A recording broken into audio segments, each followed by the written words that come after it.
हेम Kumar mathematics classes.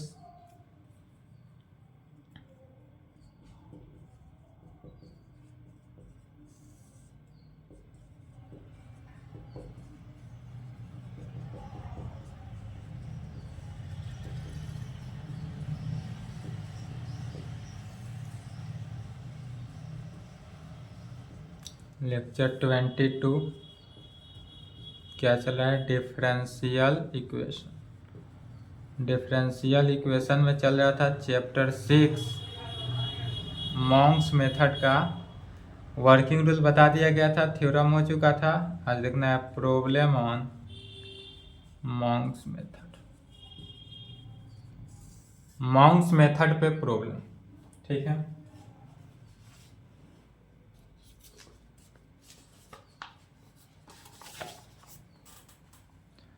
Type 1 का problem दो type में बांटा गया है। कब? तो टाइप फर्स्ट हुआ व्हेन जब m1 not equal to m2 के हो। मॉन्क्स मेथड को दो टाइप में बांटा गया है। पिछला थ्योरम जो था कल के क्लास 21 लेक्चर उसमें बताया गया था। वर्किंग रूल थ्योरम दोनों एक ही था। तो टाइप 1 में मैंने केस 1 में क्या था, जब m1 m2 के इक्वल ना हो, और दूसरा केस होता है जिसमें m1 m2 के इक्वल हो तब।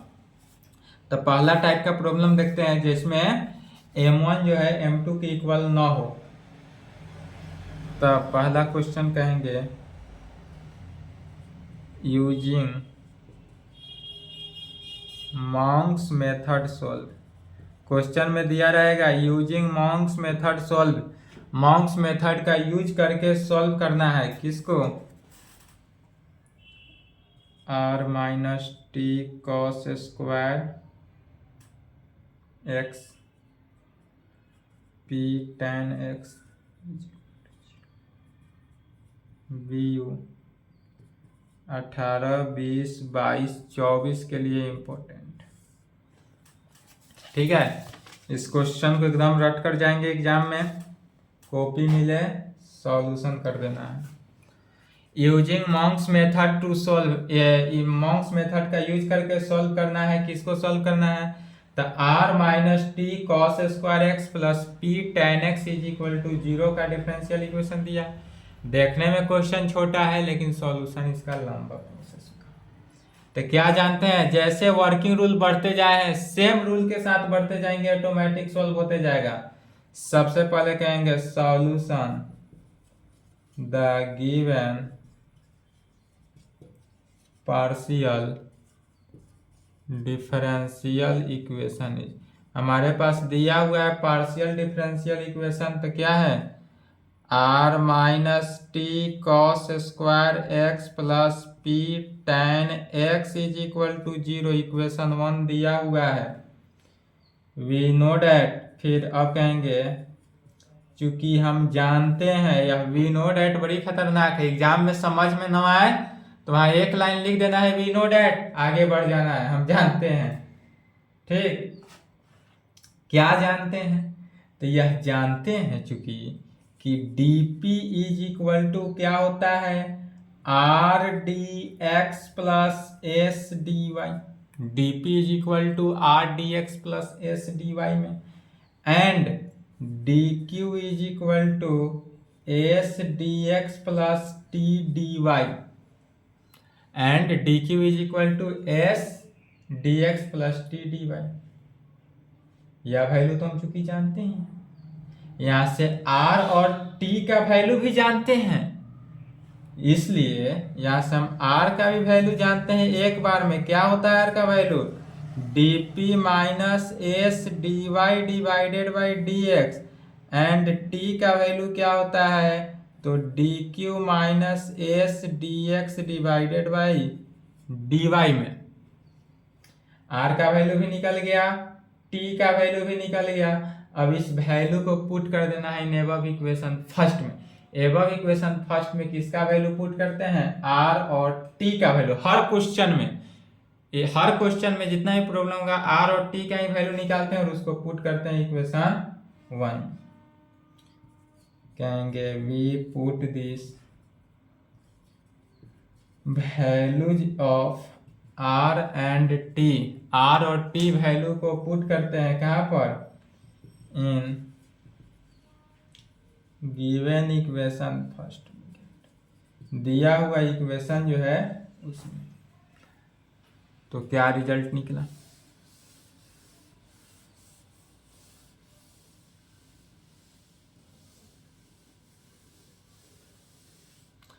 हमारे पास जो दिया हुआ इक्वेशन है आर, तो आर का वैल्यू पहले ही रख लेते हैं, dp minus S D Y divided by D x minus T, तो टी का वैल्यू कितना निकला है, D Q minus S D X divided by D Y into D X में, into D X plus sorry into, यहाँ ना put किया जा रहा है इक्वेशन फर्स्ट, टी का वैल्यू रखा गया इंटू कॉस स्क्वायर एक्स, तो into cos square X plus P tan X is equal to zero, plus P tan X is equal to कितना, जीरो। फिर यहाँ तक आने के बाद अब क्या करते हैं, dx और dy से मल्टीप्लाई करते हैं ताकि डिवाइडेड वाला डिनोमिनेटर का टर्म कैंसिल हो जाए, तो multiplying by dx dy in both sides. अब यदि dx dy को दोनों तरफ मल्टीप्लाई कर देते हैं, तो जब dx से मल्टीप्लाई किए और dy से, तो dx से dx कैंसिल, dy बचा इसमें, तो बचेगा क्या, dy into D P minus S D Y, अब माइनस इसमें dx बचेगा, डी क्यू इन minus S D X into cos square X plus P tan X plus P tan X into D X into D Y, और right hand side क्या हो जाएगा, zero, चूंकि dx dy zero से multiply किए तो भी यह वैल्यू क्या देगा, जीरो ही देगा। अब जो लिखे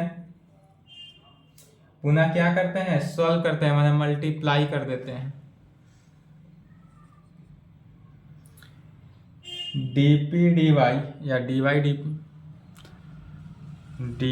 dp minus S dy into D Y, दोनों मिलकर क्या बन जाएगा, डी वाई स्क्वायर, तो S D Y square, capital S होगा, स्मॉल नहीं होगा, S D Y square minus D X से किए तो D Q D x D Q minus minus plus S D X square, sorry into cos square भी X है ना, into में कॉस स्क्वायर एक्स है, तो minus cos square x D Q minus minus plus S cos square x D X square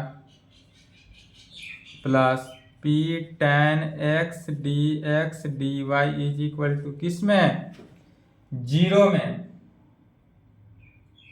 right hand side क्या आ जाएगा, zero. अब फिर यहां तक आने के बाद क्या करते हैं,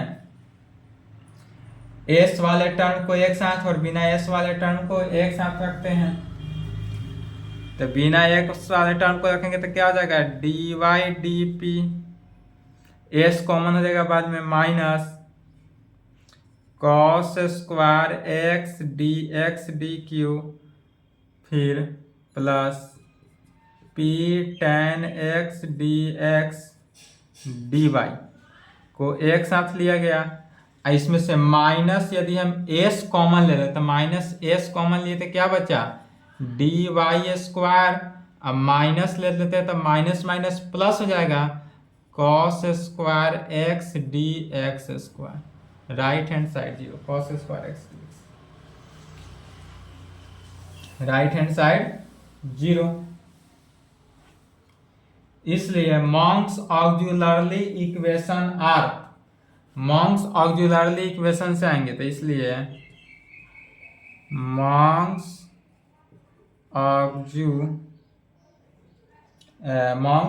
auxiliary equation. Monge's auxiliary equation से क्या कहेंगे, दोनों को अलग अलग सेपरेटली जीरो करते हैं। तो मॉन्क्स ऑक्सिलरी इक्वेशन से हो जाएगा dy dp minus cos square x D x D q plus p tan x dx dy का वैल्यू 0 होगा and dy square minus cos square x D X square का value भी क्या हो जाएगा 0। इसको इक्वेशन 2 ले लेंगे, इसको इक्वेशन 3 ले लेंगे, इक्वेशन 3 ले लेंगे। अब फिर यहां तक आने के बाद अब कैसे सॉल्व करते हैं इक्वेशन 3 से, यहां पर साइड में 2 3 को लिख लेते हैं, यूज हमेशा पढ़ते जाएगा। dy dp minus cos square x D x D Q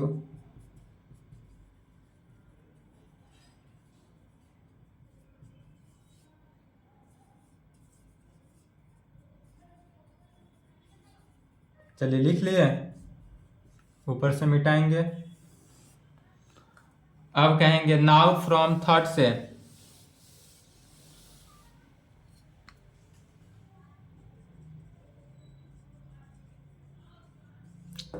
equation 3 से आएंगे, तो इक्वेशन 3 से क्या होगा, dy square minus cos square x को ऐसे लिख सकते हैं, dy का whole square minus cos x dx का whole square is equal to 0। अब यह हो गया a square minus b square, तो a square minus b square को क्या लिख सकते हैं, a minus b x, a minus b into a plus b, a minus b into a plus b में, a minus b into a plus b में लिखा गया। फिर यहां तक आने के बाद दोनों को क्या करते हैं, अलग अलग कर देते हैं। यहां पर फिर से dy minus cos x D x is equal to 0 and dy plus cos x D x is equal to 0, इसको इक्वेशन 4, इसको 5 ले लेते हैं। यही होता है dy minus cos x is equal to 0, dy plus cos x is equal to 0 में। अब सॉल्व करेंगे किसको, इक्वेशन 2 और इक्वेशन 4 को सॉल्व करते हैं। कहेंगे we solve equation 2 and 4 we get. यदि हम इक्वेशन 2 और 4 को सॉल्व करते हैं तो क्या रिजल्ट आता है, कहेंगे for this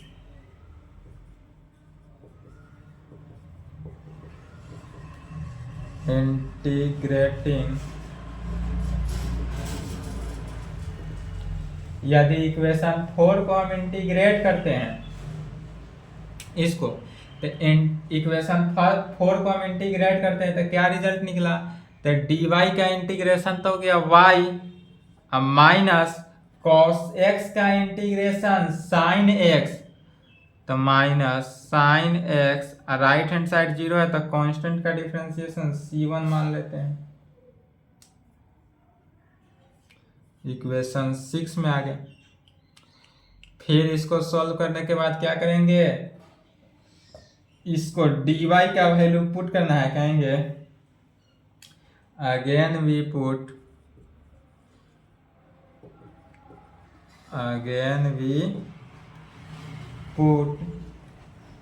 dy is equal to कितना, इक्वेशन 4 से, तो dy इज इक्वल टू हो गया cos x dx, इक्वेशन 4 से निकला हमारे पास dy is equal to cos x dx, कहाँ से, फ्रॉम 4 से। इसको पुट कहाँ करना है, इन 2 में, इन 2 वी गेट, और इसको इक्वेशन 2 में पुट करेंगे तो क्या रिजल्ट निकलता है, इक्वेशन 2 में क्या है, तो dy इंटू dp, dy जहां जहां है dy की जगह पर क्या रख देना है, cos x dx को रख देना है, तो यहां पर हो जाएगा cos x dx dp minus cos square x D x D q plus p tan x dx dy is equal to किस में, जीरो में, और यह जीरो की इक्वल हो गया। अब इसमें क्या है, cos x देखेंगे तो सभी में है, cos x से डिवाइड कर देंगे, डिवाइडिंग बाई cos x, दोनों तरफ यदि हम cos x से डिवाइड किए तो क्या आया, dx dp minus cos x dx dq plus p tan x, cos x से डिवाइड किए तो 1 by cos x sec x dx dy is equal to zero, dx dy is equal to किसमें, zero में।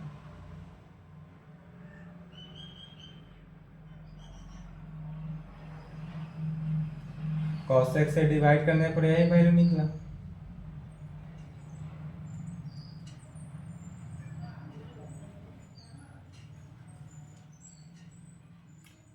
या dx भी आ रहा है term, तो cos x dx से डिवाइड कर देते हैं सबसे अच्छा। dx भी सभी में टर्म में कंटेन किया तो डायरेक्ट एक लाइन में ही करेंगे, dividing by cos x dx,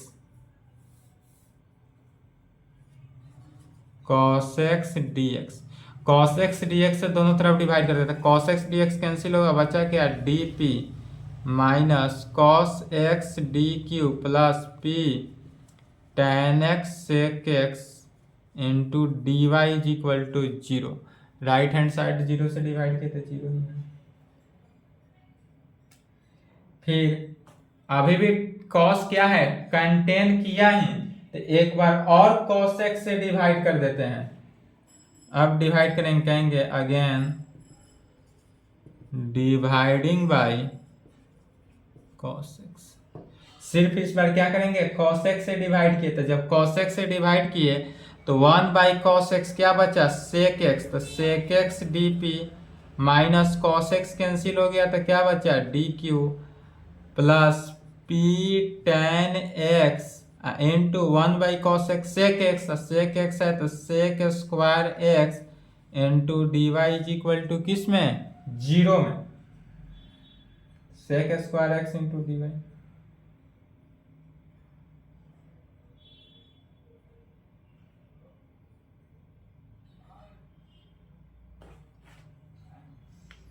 फिर इस दोनों टर्म में से एक बार एक साथ लिख सकते हैं,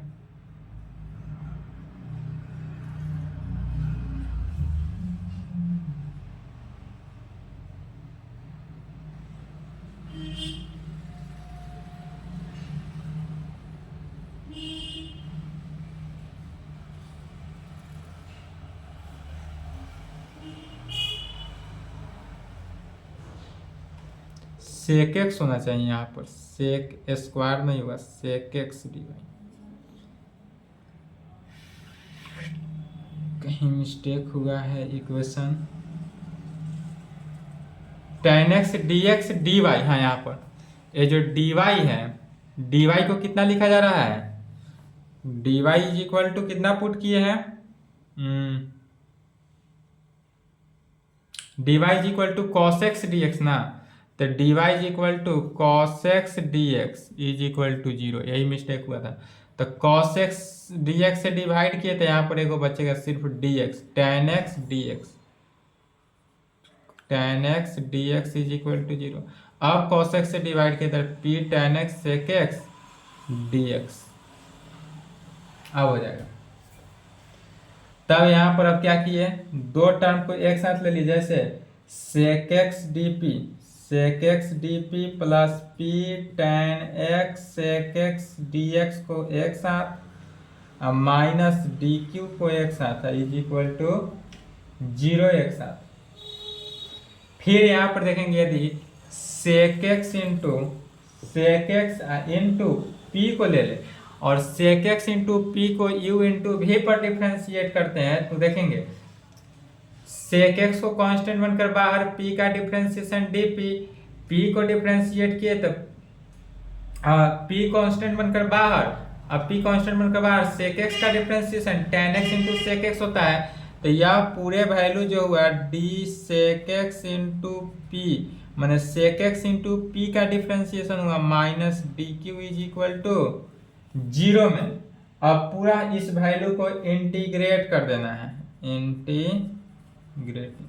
जब इसको हम इंटीग्रेट किए तो यह क्या हो जाएगा sec x into p minus q is equal to 0। Sec x into p minus q is equal to C2।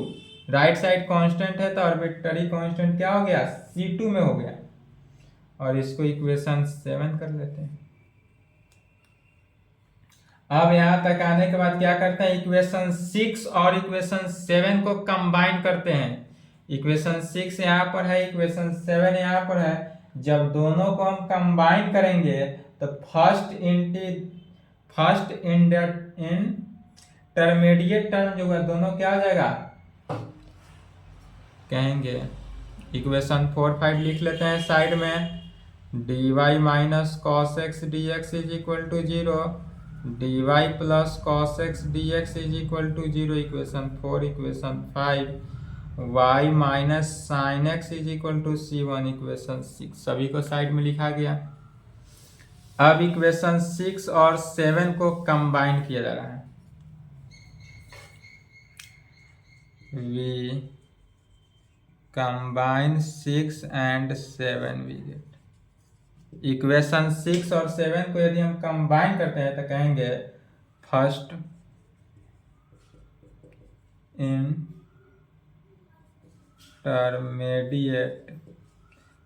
Intermediate integral.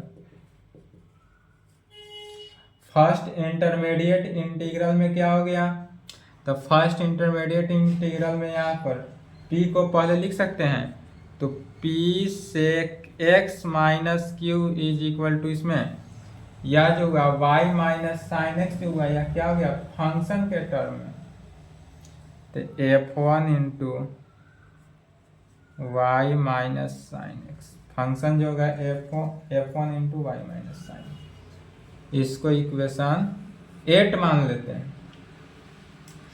फिर इतना वर्क पुनः करना है similarly we can show that. जब सिमिलरली इक्वेशन 2 और इक्वेशन 5 को लेकर चलेंगे, अभी इक्वेशन 2 और इक्वेशन 4 से आए थे, इतना वर्क पुनः इक्वेशन 2 और इक्वेशन 5 के लिए करना है, तो उतना ना लिखकर डायरेक्ट भी लिख सकते हैं by symmetric we solve equations. कौन सा इक्वेशंस 2 एंड 5 वी गेट। यदि इक्वेशन 2 और 5 दोनों को सॉल्व करते हैं तो क्या पाते हैं, we get second intermediate integral.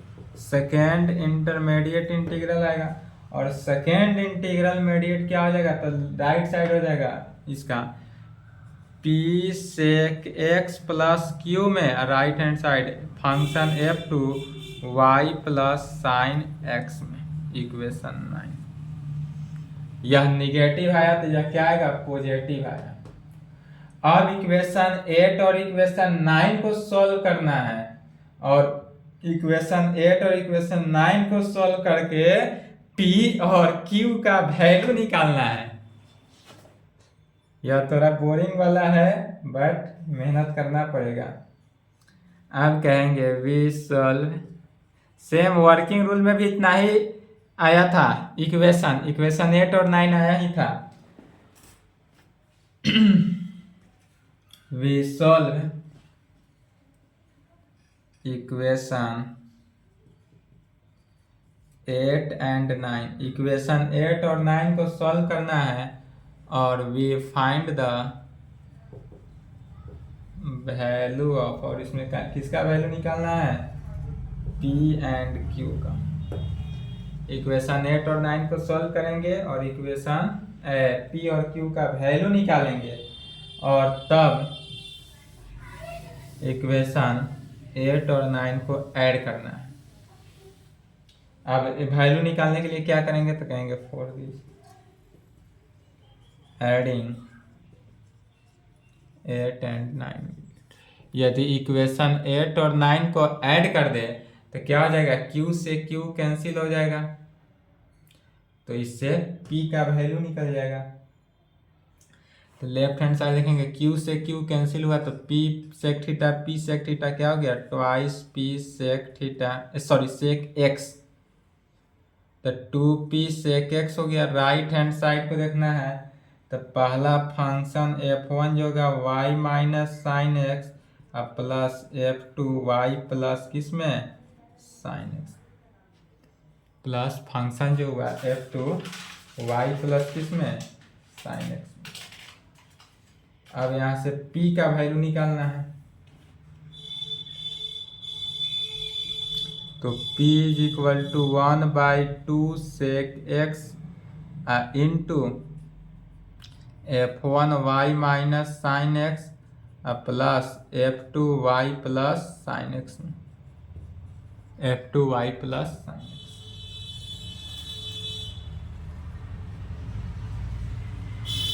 P is equal to, तो 1/2 सेक एक्स ऊपर गया तो क्या आ जाएगा, कॉस एक्स में होगा, तो कॉस x/2 है into f1y minus sine x plus f2y plus sine x में, और इसको इक्वेशन 10 ले लेंगे।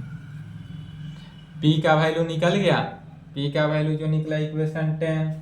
अब निकालना है किसका, Q का वैल्यू। तो Q का वैल्यू निकालने के लिए क्या करेंगे, दोनों को यदि घटा दें, अगेन 9 माइनस 8 गिव्स, इक्वेशन 9 से इक्वेशन 8 को घटाएंगे, 9 में से 8 को घटाएंगे तो देखेंगे इतना माइनस इतना किए तो P सेक एक्स से P सेक एक्स कैंसिल हुआ, Q माइनस माइनस प्लस हो गया, तो यह वैल्यू क्या दिया, twice Q is equal to f2y plus sine x minus f1y minus sine x में, अर्थात Q का वैल्यू यहाँ से क्या निकल गया, 1/2, Q का value 1/2 f2y plus sine x minus f1y minus sine x, इसको इक्वेशन 11 कहेंगे। P का वैल्यू निकल गया, Q का वैल्यू निकल गया। अब इस P और Q के वैल्यू को कहाँ पुट करना है, dz is equal to P dx plus Q dy में, और उसको सॉल्व करेंगे, रिक्वायर्ड आंसर होगा। इतना वर्क करना है हर प्रॉब्लम में। तो चलिए इस पूरे वैल्यू को पुट करने हैं,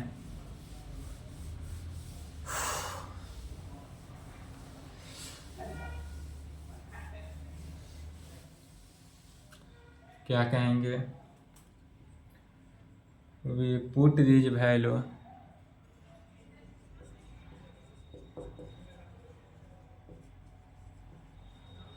we put this values of P and Q in किस में, P और Q in dz is equal to P dx plus Q dy we get. यदि हम इसमें पुट कर दे P dx plus Q dy में तो क्या आएगा,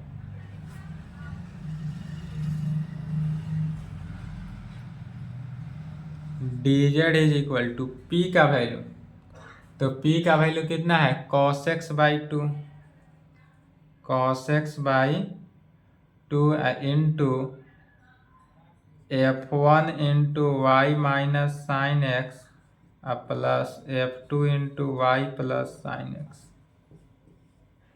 और प्लस Q, तो Q का वैल्यू यहाँ से निकला हुआ है 1/2 f2 into y plus sine x minus f1 into y minus sine x,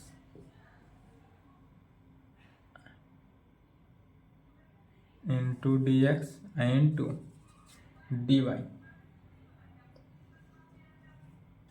into dx into dy। चलिए इसी को सॉल्व करते हैं, आगे बढ़ते हैं। यहाँ तक लिखे, तो यहाँ तक लिखे, इसको मिटाएंगे राइट हैंड साइड को,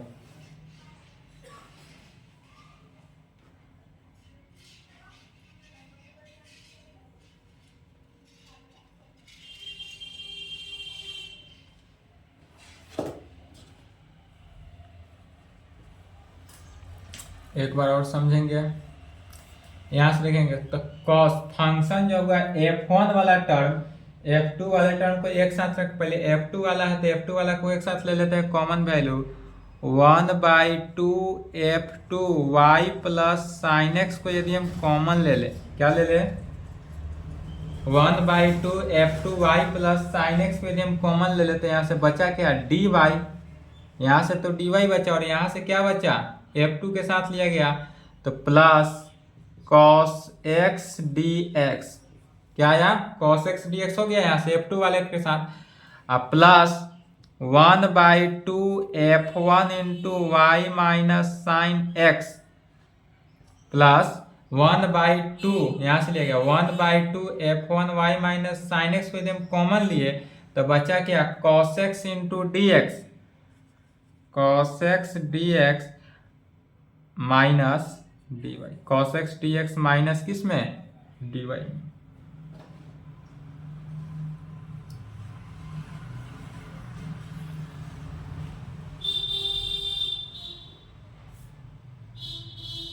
प्लस लिया गया, यहाँ पर माइनस यदि हम बाहर ले लें common 1/2 f2 y plus sine x into D y plus cos x D x minus 1/2 f1 y minus sine x D y minus cos x D x. क्या किए तो यहाँ से यह जो माइनस है यह माइनस को क्या किया गया बाहर ले लिए तो -1/2 इंटू, अब यहाँ पर पुट कर देंगे y प्लस साइन एक्स का वैल्यू, यहाँ पर y प्लस साइन एक्स का वैल्यू को और y माइनस साइन एक्स के वैल्यू को पुट कर देना है।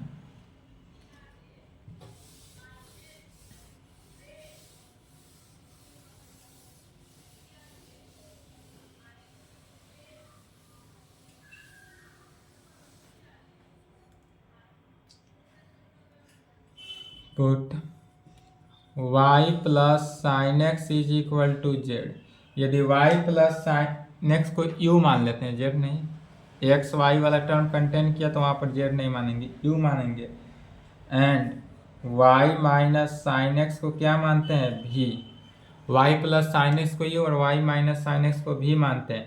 तो इसको जब डिफ्रेंशिएट किए तो देखेंगे y का डिफ्रेंशिएशन dy, साइन एक्स का डिफ्रेंशिएशन क्या होता है cos x, तो cos x dx du, यहाँ पर हो जाएगा dy minus cos x D x is equal to d भी में।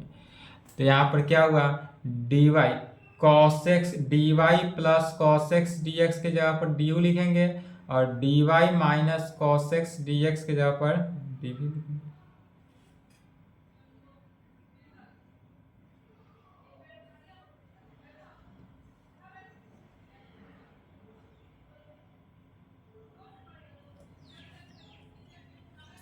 इसलिए dz is equal to 1/2 f2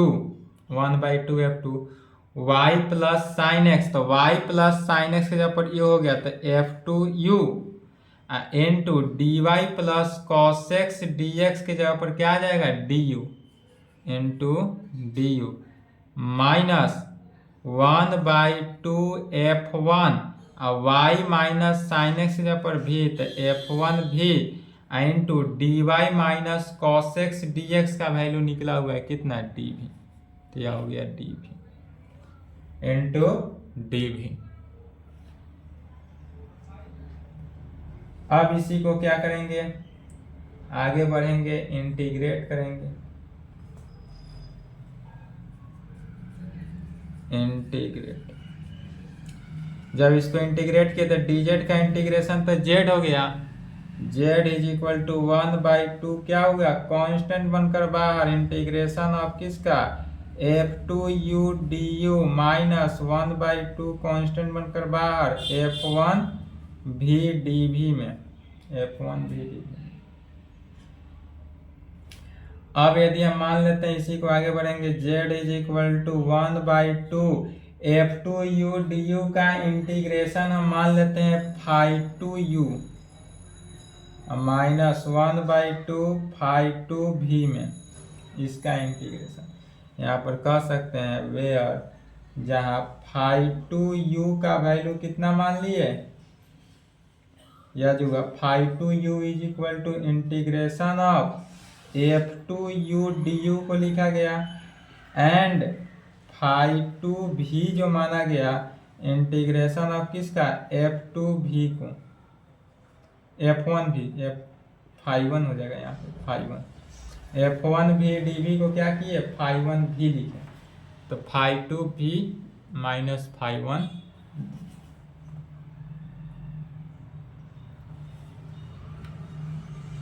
इसी को आगे बढ़ जाना है लेकर।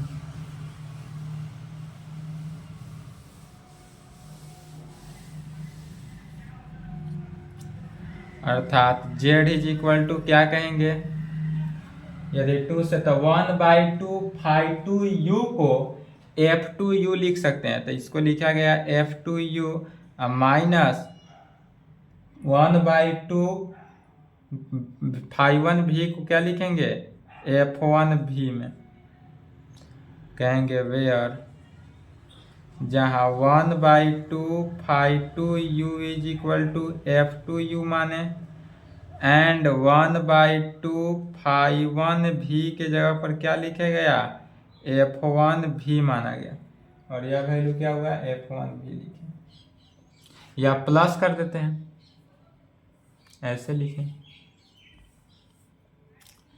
f2u is equal to 1/2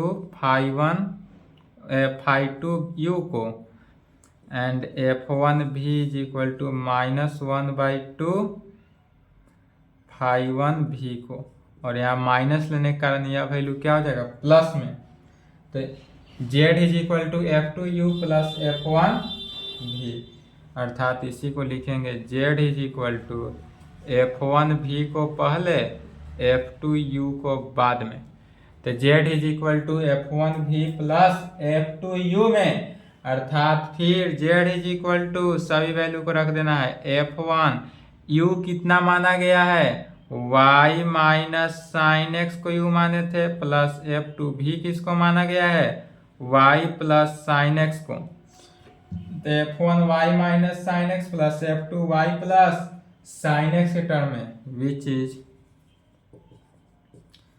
the required complete solution of given partial differential equation where जहाँ f1 and f2 are arbitrary constant और यही हमारा क्या आर्बिट्ररी फंक्शन यही आंसर बता। जितने भी मॉन्क्स मेथड का प्रॉब्लम होगा सभी को इतना ही प्रकार से इस प्रकार से सॉल्व करते आ जाना है ऑटोमेटिक सॉल्व हो ही जाता है। ठीक है ऑलमोस्ट क्वेश्चन सॉल्व हो ही जाएगा। यदि एग्जाम में न्यू भी प्रॉब्लम देगा तो भी इस मेथड से बनाते आएंगे तो सॉल्व हो जाएगा। सेम रूल के साथ अप्लाई करना है। ठीक है इतना जितना भी वर्किंग रूल चला था वह या आज का क्वेश्चन चला वह सब दोनों क्या था इक्वल ही था। समझ में आया। थोड़ा बोरिंग टाइप का है लेकिन घबराना नहीं है। एक क्वेश्चन देते हैं इसको सॉल्व करेंगे using Monge's method. Monge's method को यूज करके सॉल्व करना है। r is equal to a square t. Question है r is equal to a square t. यह बिहार यूनिवर्सिटी 10, 14, 16, 18 ना 19 पूछा। उसके बाद 23 में पूछा हुआ है। 2023 का एग्जामिनेशन हुआ था उसमें पूछ चुका है तो इसको भी बना लेंगे। Using Monge's method solve. Monge's method का यूज करके इस क्वेश्चन को सॉल्व करना है। r is equal to a square t solve करेंगे, कोशिश करेंगे। नहीं बनेगा तो बेझिझक यूट्यूब पे कमेंट करेंगे, आपको सॉल्यूशन दिया जाएगा। और कोई आप लोग का नहीं आया तो इसके आगे जो है टाइप टू में क्या हुआ, व्हेन जब m1 m2 के इक्वल हो। तो m1 m2 के इक्वल होता है तो क्या करते हैं, m मान लेते हैं या जो हो कहेंगे m1 m2 के इक्वल हो, इस पर प्रॉब्लम देखा जाएगा। ठीक है, टाइप 1 का प्रॉब्लम यह इंपॉर्टेंट था तो इसको बता दिए। इसी के रिलेटेड जैसे यह क्वेश्चन सॉल्व हुआ है उसी प्रकार यह भी क्वेश्चन सॉल्व होगा, सिमिलरली सेम है। इसको खुद से बनाएंगे, बन जाता है तो अच्छी बात है, नहीं बनेगा तो हमसे संपर्क करेंगे, कमेंट करेंगे, उसका सॉल्यूशन दे दिया जाएगा। अदरवाइज यह नंबर है, इस नंबर पे मैसेज भी कर सकते हैं, पर्सनली सॉल्व कर दिया जाएगा। अदरवाइज नेक्स्ट क्लास में टाइप 2 का प्रॉब्लम चलेगा जब m1 m2 के इक्वल हो तब। चलिए यहाँ तक कंप्लीट करें, आज क्लास को यहीं पे संपन्न करते हैं, इसके आगे नेक्स्ट क्लास।